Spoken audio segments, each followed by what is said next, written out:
continuación, la doctora Carmen Paz Astete nos presentará la exposición ¿Para qué sirve la ética y el cultivo de la humanidad en la educación de profesiones de salud? La doctora Carmen Paz Astete es médico cirujano y especialista en genética clínica de la Universidad de Chile, magíster en bioética de la Universidad de Chile, diplomada en formación de líderes por la Universidad Adolfo Ibáñez, profesor agregado del Departamento de Pediatría de la Facultad de Medicina de la Universidad de Chile, profesor titular de la Facultad de Medicina Clínica Alemana Universidad del Desarrollo. En sus primeros años de profesión fue directora del consultorio La Bandera, fue jefe de la unidad de genética del Hospital Luis Calvo Maquena entre los años 2001 y 2014, encargada nacional del estudio citogenético de las leucemias infantiles entre 1996 y 2010, directora del Centro de Bioética de la Universidad del Desarrollo entre los años 2014 y 2018, codirectora del Centro Colaborador de la OMS en Bioética Clínica, coordinadora del Magíster Interuniversitario en Bioética del Centro de Bioética de la Universidad del Desarrollo y el Instituto Borja de Bioética de la Universidad Ramon Llull de Barcelona. Ha sido miembro del Comité de Ética Asistencial del Hospital Calvo Maquena desde el año 2000, miembro del Comité de Ética Asistencial de la Clínica Los Coihues desde el año 2018. Ha trabajado como médico clínico y en docencia de pre y posgrado en áreas de pediatría, genética básica, genética clínica y bioética en diferentes universidades del país, y ha dictado cursos de bioética en Uruguay, Puerto Rico, Brasil y Paraguay. Editora del libro Bioética Clínica junto con el doctor Juan Pablo Beca y autora de otros capítulos del libro y artículos en revistas. Tiene 5 hijos, 3 mujeres, 2 hombres y 6 nietos. Dejo con ustedes a la doctora Astete.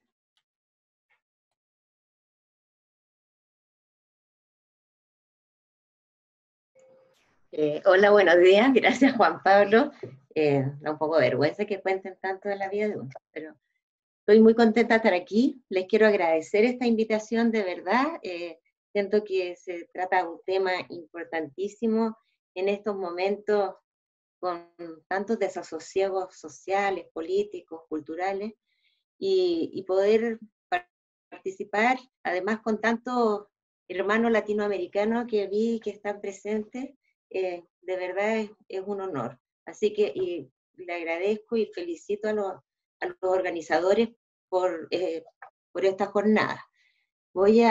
Espero, si en algún minuto hay algo que se oiga mal, etcétera, me interrumpen nomás, no sé si Pamela, Juan Pablo, no sé, pero creo que es mejor que me interrumpan a que se oiga mal, ¿ya? ¿Se ve la presentación? Supongo. Sí, se ve bien. Ya. Muchas gracias. Bueno, lo que se me pidió fue que hablara sobre para qué sirve la ética y el cultivo de la humanidad en la educación de las profesiones de la salud. Y mi idea va a ser ordenar la presentación en 3 partes. Uno, una breve reseña de lo que vamos a entender por humanidad o humanismo. Una segunda parte para ver qué es lo que quiere, cuál sería el rol de la universidad y de la educación superior en la educación del humanismo. Y por último, ver cómo la bioética ha venido a dar los fundamentos de humanismo en la carrera de la salud.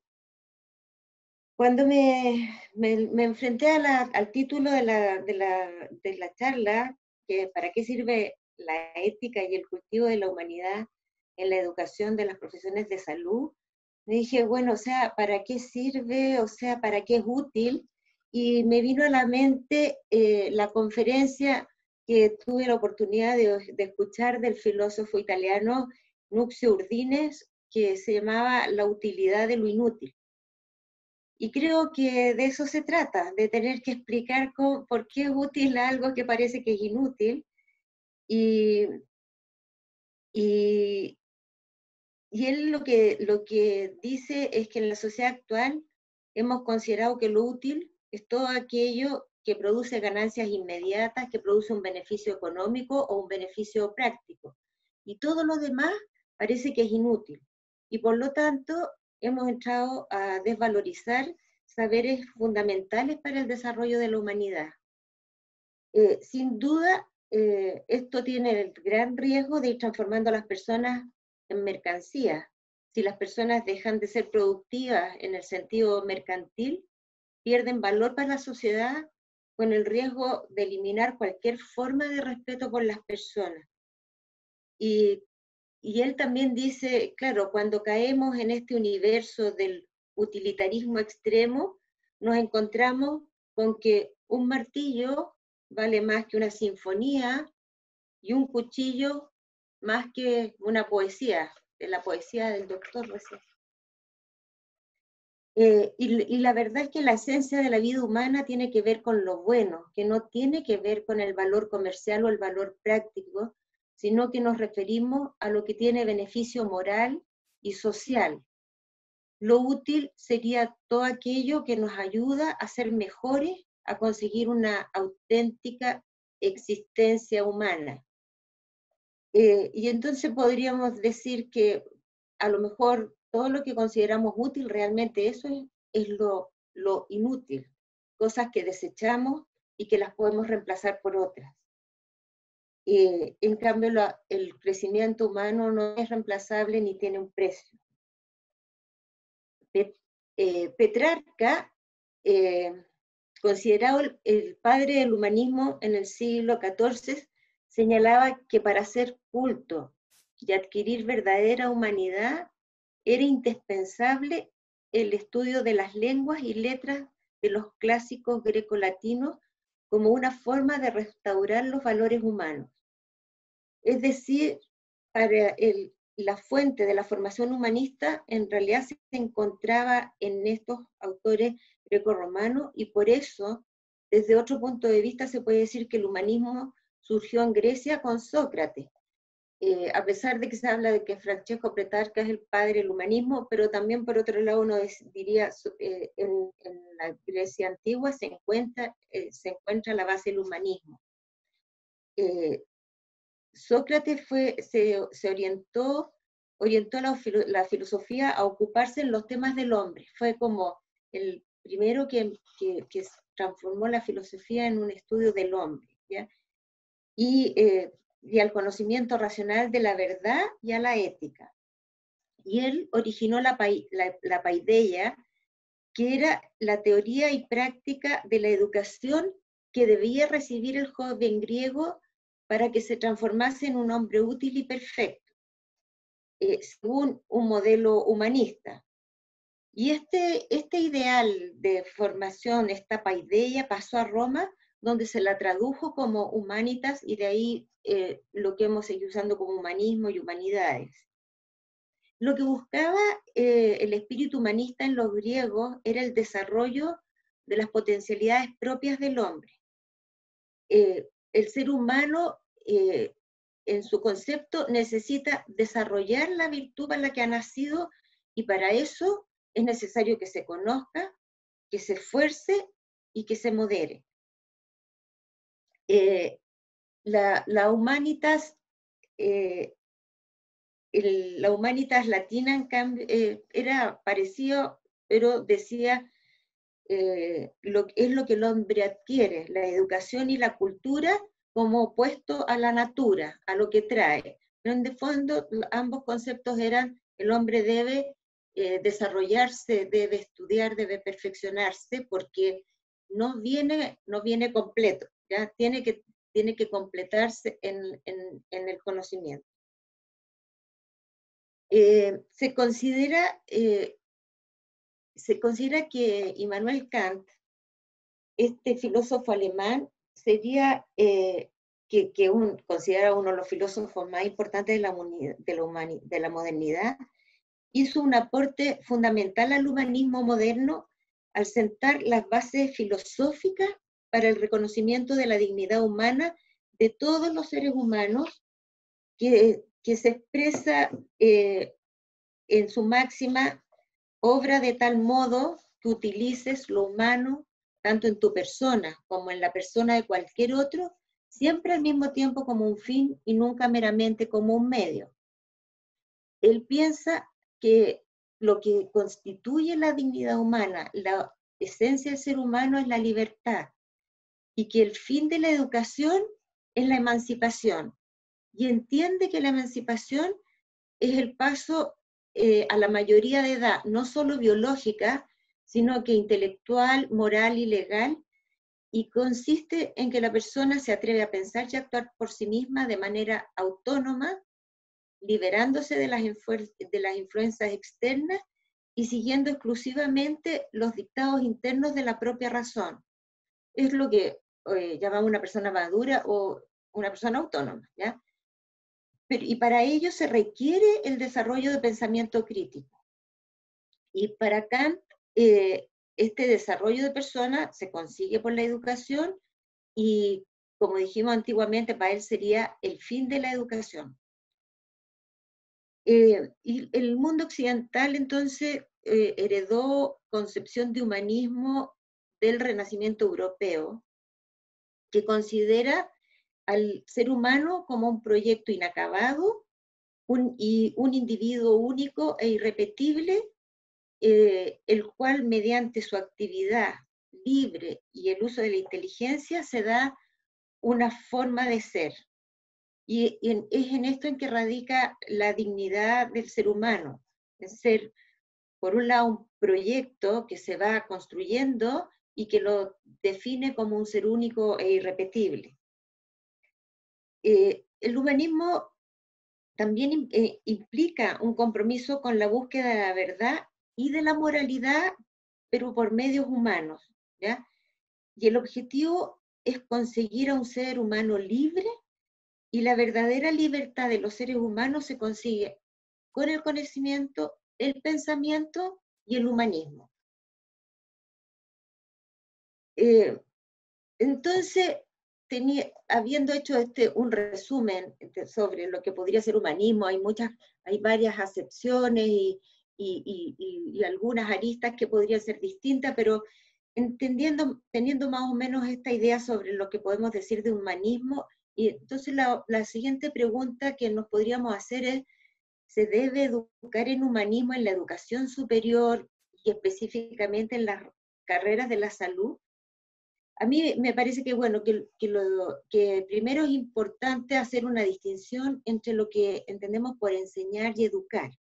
Y eh, enseñar, enseñar es instruir, doctrinar, amaestrar con reglas o preceptos, y educar es desarrollar o perfeccionar las facultades intelectuales y morales, ¿ya? En el caso de enseñar, lo que se hace es que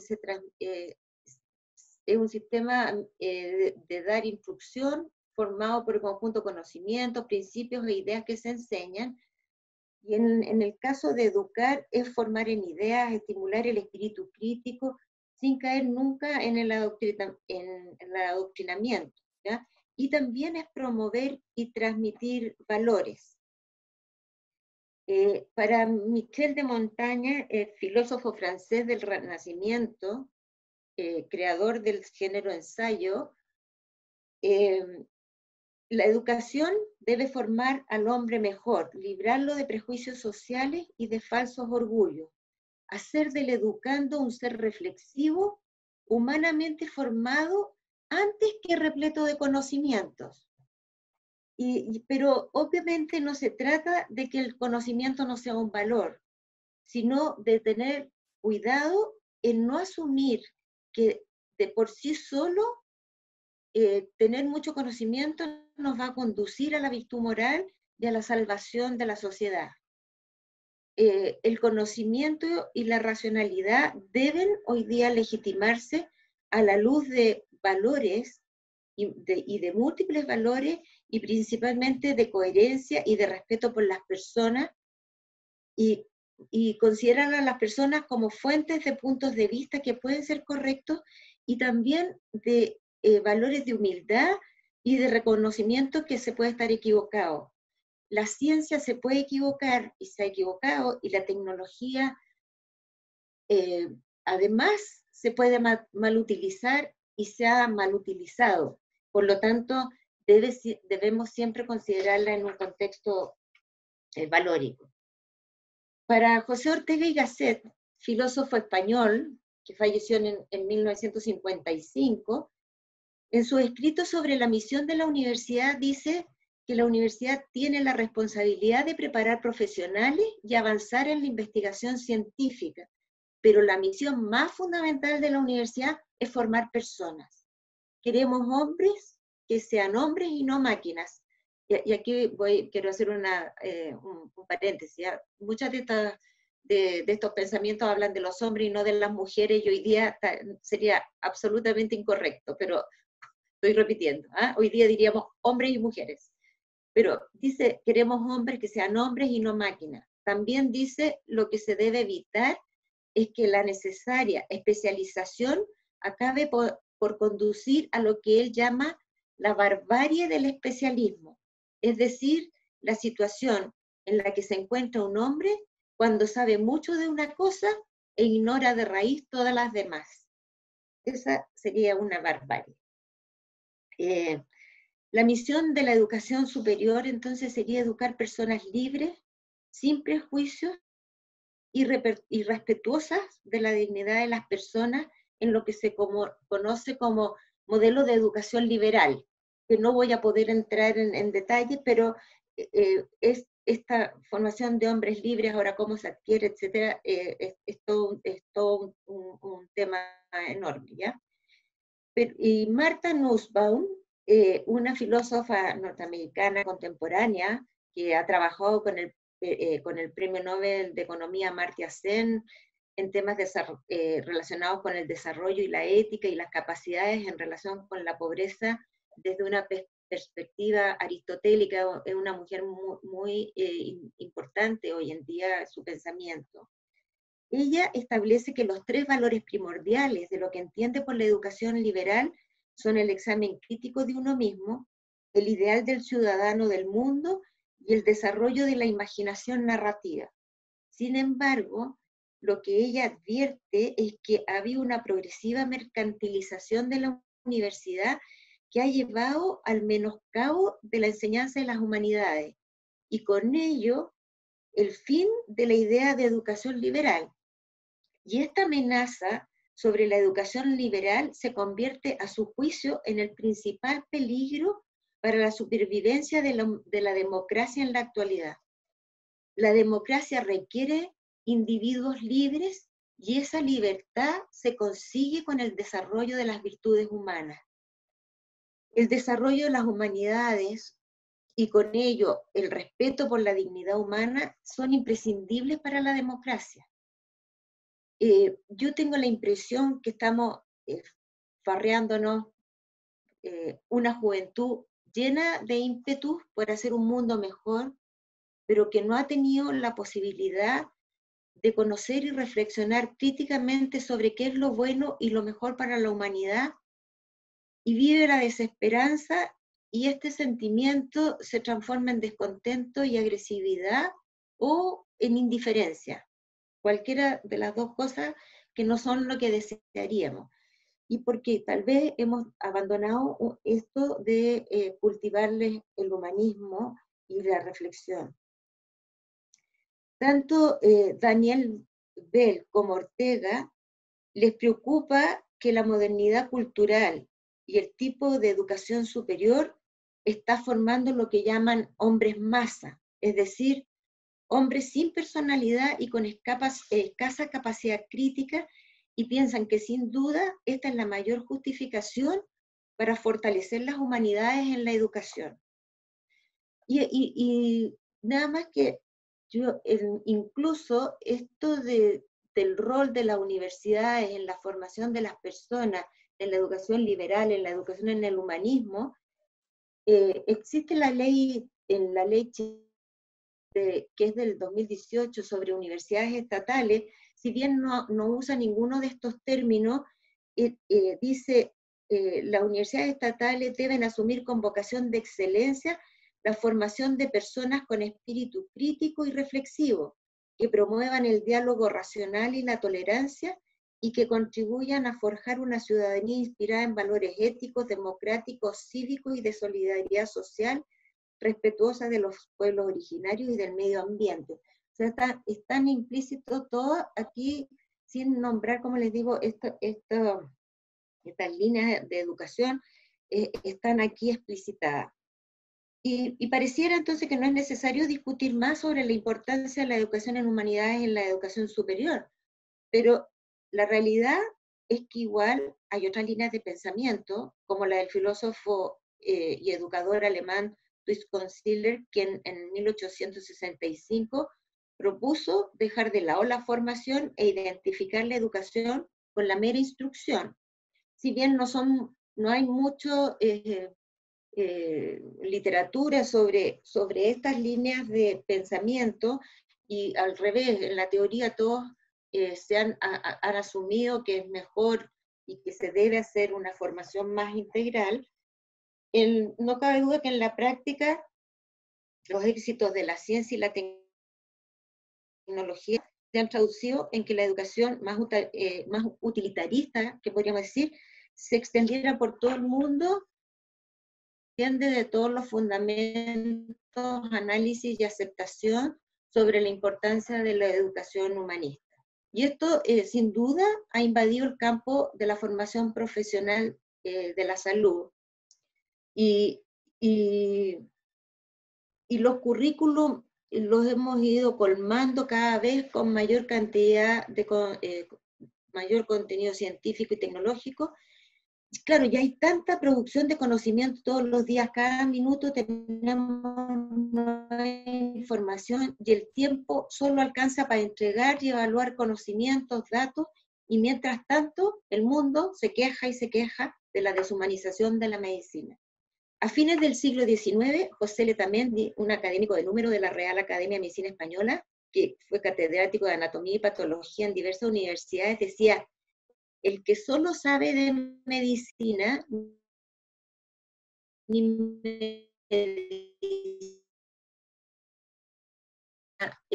tarea importante. Los profesionales de la salud,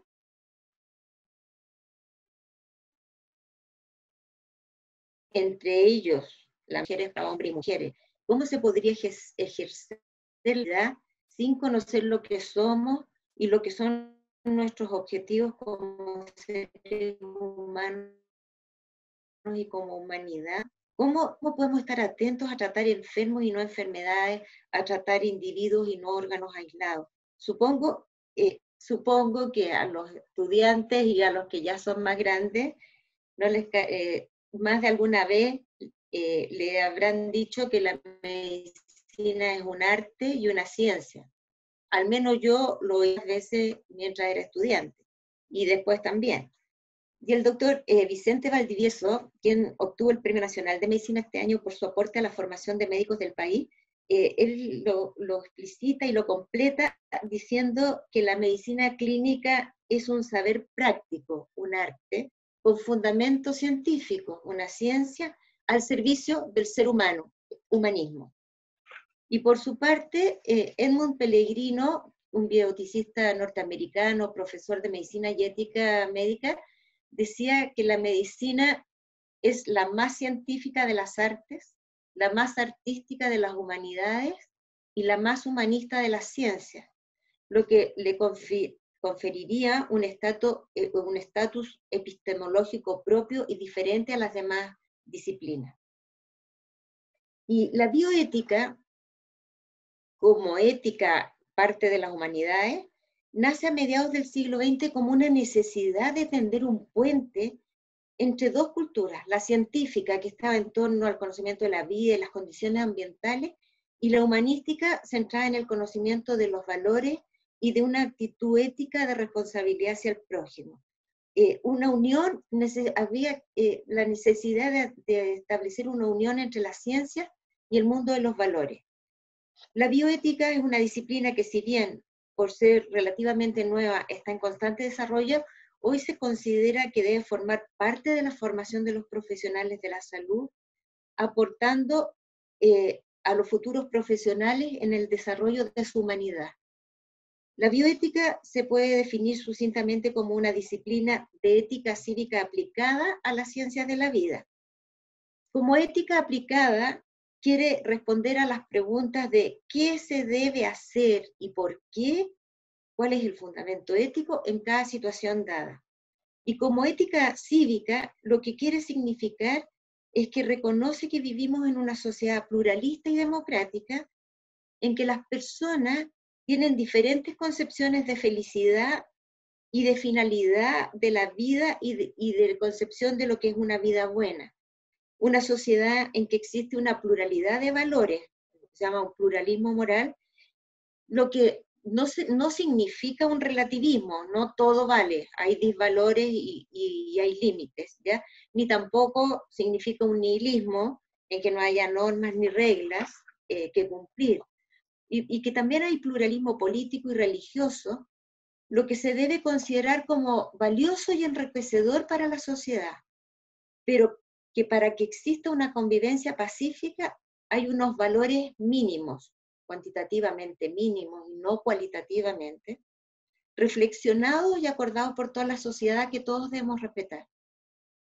Para la filósofa española Adela Cortina, estos valores de la ética cívica son la libertad, la igualdad, la solidaridad, el diálogo y el respeto activo.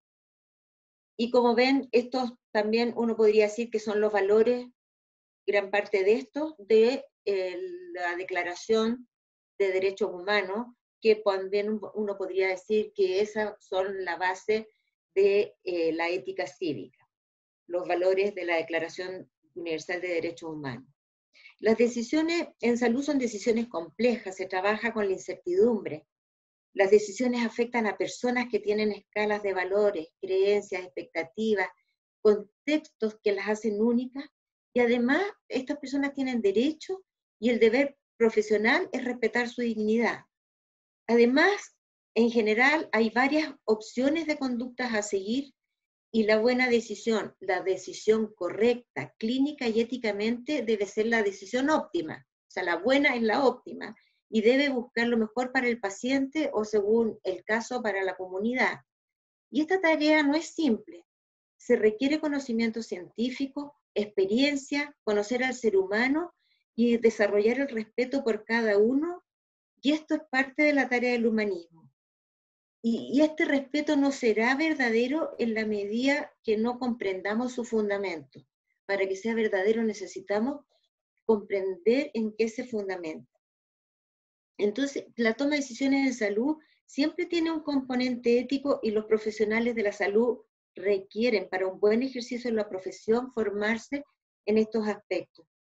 La formación en bioética en las carreras de salud tiene por objeto ayudarnos a tomar buenas decisiones con pensamiento crítico fundamentadas en valores y principios. Y para la complejidad de la toma de decisiones en salud, no bastan los códigos de ética de los colegios profesionales.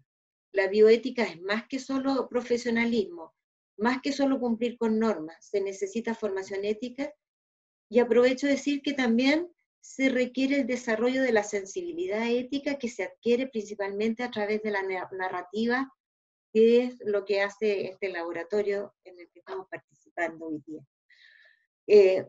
La deshumanización de la medicina sería producto en parte de la institucionalización de la actividad profesional y del fuerte desarrollo tecnológico, y por otro lado, los profesionales con poca formación humanista no han podido contrarrestar este efecto. Así que si no nos ocupamos de la formación, no podremos lograr que no se desnaturalice nuestra misión. Las profesiones de la salud, por mucho avance tecnológico que exista, sigan siendo lo que ya hemos dicho, un servicio de personas para personas, de hombres y mujeres para hombres y mujeres, individuos únicos e irrepetibles por los que no las debemos jugar. Nuestra pregunta inicial, ¿para qué sirve? ¿O se las transformo? ¿Sirve para algo la ética y el cultivo de la humanidad en la educación de profesiones de salud? Depende de cuál sea nuestro concepto de útil o inútil. ¿Y qué es lo útil o inútil en la educación, en las profesiones de la salud? Pero independiente del concepto de útil o inútil, creo que es una necesidad y al mismo tiempo un deber el cultivo de la humanidad en las profesiones de la salud, para formar verdaderos profesionales. Y volver y que no se nos pierda el humanismo detrás de tanta máquina y podamos de verdad no volver a humanizar bien la medicina. Y muchas gracias, espero no haberme pasado.